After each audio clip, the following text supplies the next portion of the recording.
Right, Sarah, let's have a look at your stroke. So Sarah, you are swimming here about 140 per 100, stroke rate of 55 strokes per minute. So there we go. Really nice torpedo off the wall.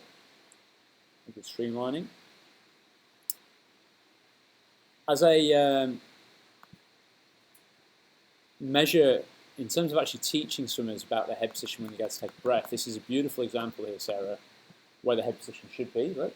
So one eye in the water, one eye out. We often talk about this idea of having like a split screen image so the swimmer can see underneath the water and above at the same time. You're angling your mouth like Popeye chooses spinach on the side, which is a great thing. You're keeping the head nice and low so the ear is low to the shoulder, and you're creating this excellent bow wave around the head. Behind that bow wave creates a little trough, and it's into that trough that you're breathing to. That's a great example. Even though you've got the classic high elbow recovery, what's nice about this is you're getting a good bit of clearance with that hand over the surface of the water. The fact that we can see the armpit sounds like a funny thing to look for, but it does indicate that somebody's actually rotating well enough within the stroke. How much rotation should we have within the stroke? Anyone got any ideas on this at all? 45 to 60. In the early days, going back 10 years or so, a lot of people were talking about swimming at 90 degrees, swimming completely on the side.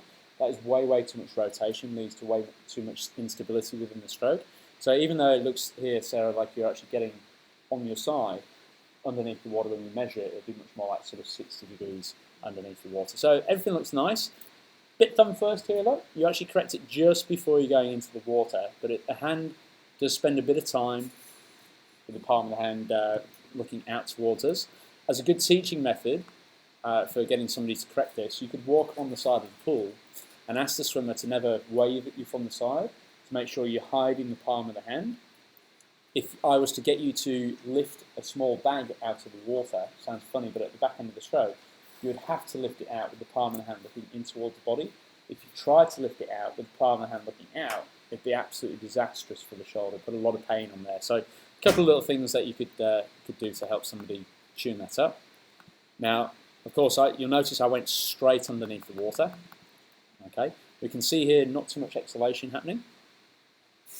But what I want to look at here is actually the power of the kick. Can everyone see how it looks like Sarah's pushing herself from behind with the strength of a leg kick, as opposed to necessarily pulling from the front?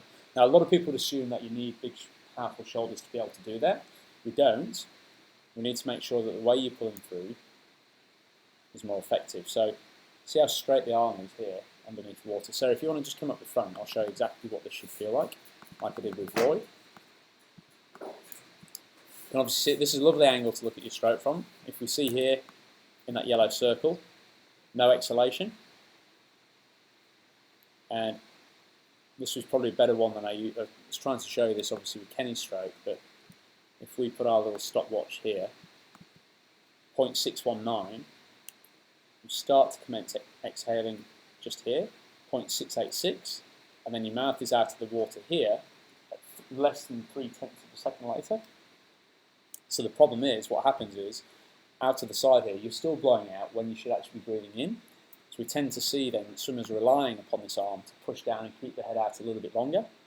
See how the elbow then drops? So you can actually clearly see how the hands come in, it's rising up to the surface because you're trying to get purchase on the water to keep your head out a little bit longer to get your breath in.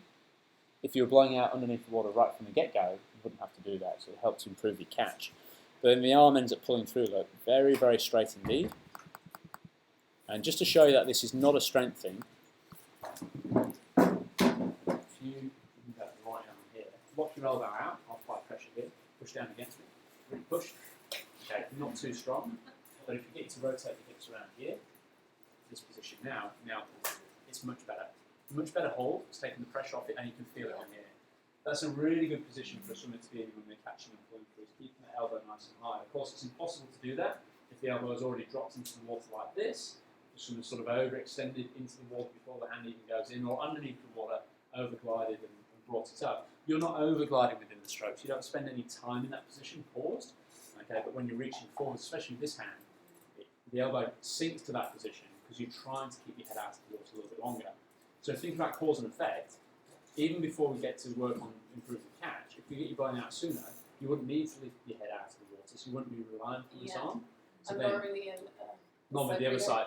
trying. Are you trying to show me what you like? Yeah, We're working on it, but it's yeah. obviously not. Yeah. So, but that's the thing. So even before you think to yourself, I can't breathe to my right hand side, it's about getting you to blow out much sooner underneath the water. Because, like I say, if I was to ask you to all sit in the classroom here and you're only allowed to exhale for 0.3 of a second, you'd all within 30 seconds you'd all be hyperventilating. You'd be like,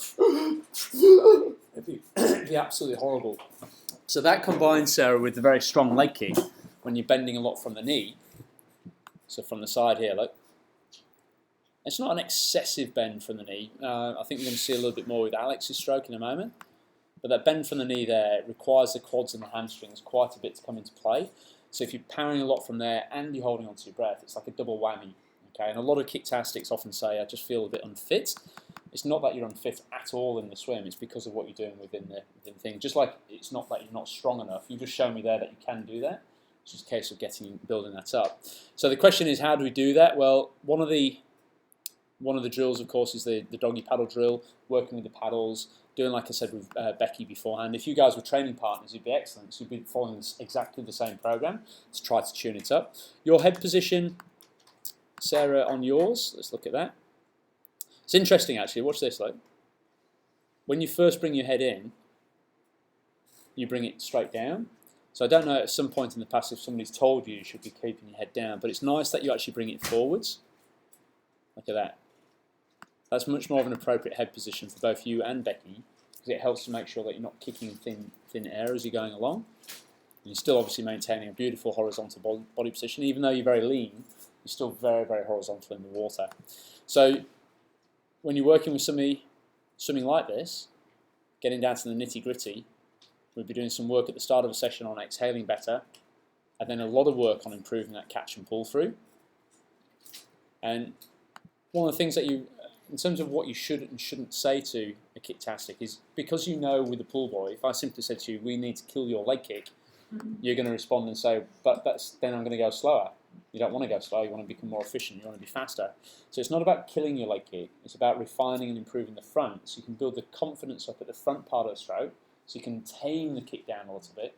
Kicktastics will always swim well with a good leg kick. You know, so very, very, very rarely have I had any success with a pure kicktastic resorting to 2-beat leg kick. They just swim a lot slower when they do that. Okay, so you'll still always have that fluttering, that 6-beat kick.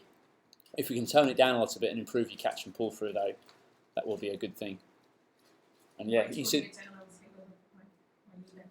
Yes, exactly right. Yeah, we're going to do an exercise tomorrow morning when I'm going to teach you all how to. You know, the benefit of doing the drill session tomorrow is that I'm teaching the drills that we'll be doing with the swimmers on Friday, but I'll go through the coaching points of why we're doing it. One of the exercises that we do, I haven't got a video clip of it here, is an exercise called ballet leg kick, where you stood vertically in the water and you're trying to actually swing the leg backwards and forwards and keep the leg kick relatively straight. Sometimes when people have the instruction of keeping the leg straight, they'll really stiffen up. There needs to be some relaxation to it, some softness at the knee, certainly a lot of softness in the ankle, to have the toes turned in and be nice, loose and floppy. But as a coaching point, just thinking about kicking a little bit more from the hips by squeezing the glutes as you kick would be a good thing. But really, we've almost got to take a step back from that. We've got to sort of get this catch working better, so then you feel more inclined to tone it down a little bit. Yeah, there we go.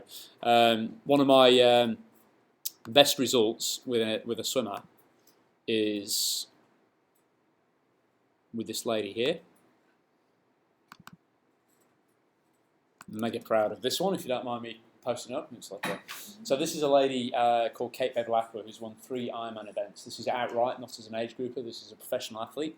She came to me as a pro in 2010 and said, look, my swimming times are just over the hour for an Ironman swim, 3.8 Ks, are just way off where it should be. We've improved her swimming from 1:04 down to 49 minutes. Now, she was an absolute classic kicktastic when I first met her. She said, I hate my wetsuit. Okay, she said, I feel like I'm just unbalanced in the water. So I looked at her stroke. She's got her head looking point down to the bottom of the pool. I said, why are you doing that? She said, well, the coach told me and everyone else in the squad to look down at the bottom of the pool. For her, it meant that her body position was sitting way too high with the wetsuit on. So the first thing I changed was to get to look more further forwards, like I'd be doing with Becky. You look like you're trying to do this and then correct into there. So hold that head position forwards is a good thing. What we also do with Kate's stroke as well is she's very small. How tall are you? 5'4". Kate's only 5'0", so as an elite athlete, she looks really quite small, doesn't she, Adam? There's absolutely no way on the planet she'd be able to swim down the pool in 40 strokes or less, but she'd been trying to do that as well, been trying to lengthen out, and that was just causing her to kick even harder because she was trying to kick between these strokes. Now she takes about 56 to 58 strokes per 50, which a lot of people would say would be inefficient. She swims at a stroke rate of 90 strokes per minute, which some people would say would be inefficient. And yet she's knocked off 16 minutes off her Ironman swim time by doing something which is right for her, not necessarily right for the Arnie who's swimming along next to her. So your stroke rate there is 55, and the reason, it's a good question actually, the reason your stroke rate is on the low side for your height and build, and 55 strokes per minute for your height and build is on the low side, is purely because when the hand comes in, it raises up and then pushes down. It takes much longer for you to pull through the water like this than it does if you're bending the elbow and pressing back. So it's not simply a case of saying, you notice I didn't mention the stroke rate specifically like that. It's not a case of saying your stroke rate is too slow, speed it up. It's a case of your stroke rate is a bit slow. The way to correct it is by improving the catch, which you need to do for your leg kick anyway, and then the stroke rate will naturally start to come up a little bit. I think you'd actually swim really well at around about probably about 66, 68 strokes per minute if we could tune up the front part of the stroke there. But there we go.